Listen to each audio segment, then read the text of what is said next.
At the beginning of Aeros Heroes, Jacqueline is preparing for a huge wedding celebration for her sister when de Guise, her lover, returns to Chateau Belfait with the King of the French.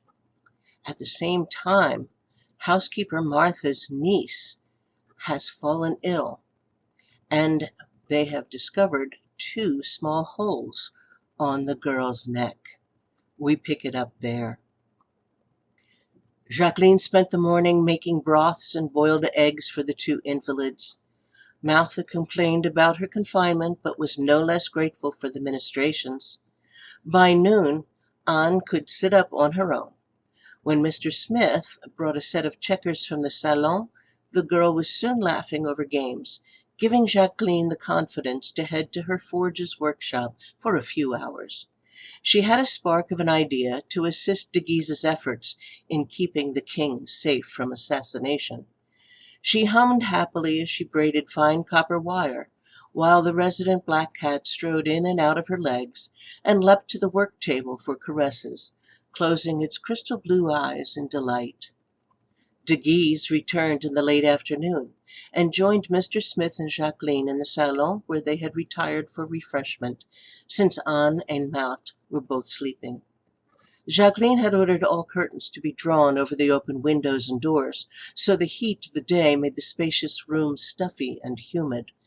De Guise's grim expression only added to the oppressive ambiance.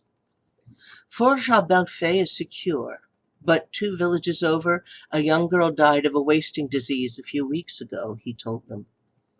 The bruising, the bites, Jacqueline asked. De Guise nodded. Now, this wasn't sudden. Over the past few months, since spring, she would sometimes awaken too weak to get up and around. They feared at first she was phthisic. She seemed to be better when her parents returned from the fields in the evening.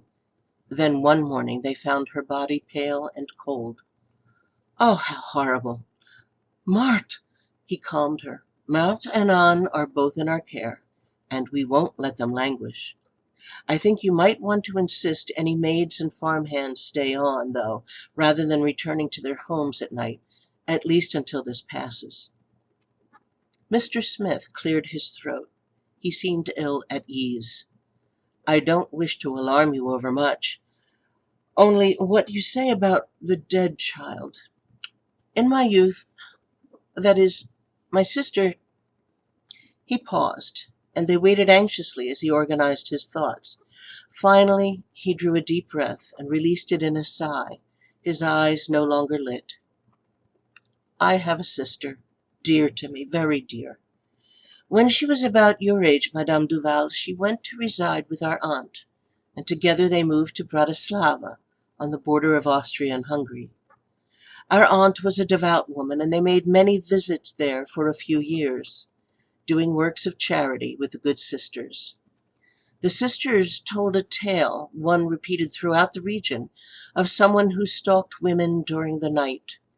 Young women, young girls of the villages would fall ill, weak and listless. Then they were found dead, and deathly white rather than blue or mottled, as if they had been drained of their blood. They said, and I am only repeating my sister's story, they said it was a vampire. Jacqueline wrinkled her nose. Ghosts, revenants, sorcerers, now a vampire. More dire myths and legends come to life, invading her ordered world of science and logic. She sighed and rubbed her brow. De Guise gave a quiet grunt of agreement. Mr. Smith glanced from one to the other, confused by their lack of horror. Perhaps you have already heard this tale.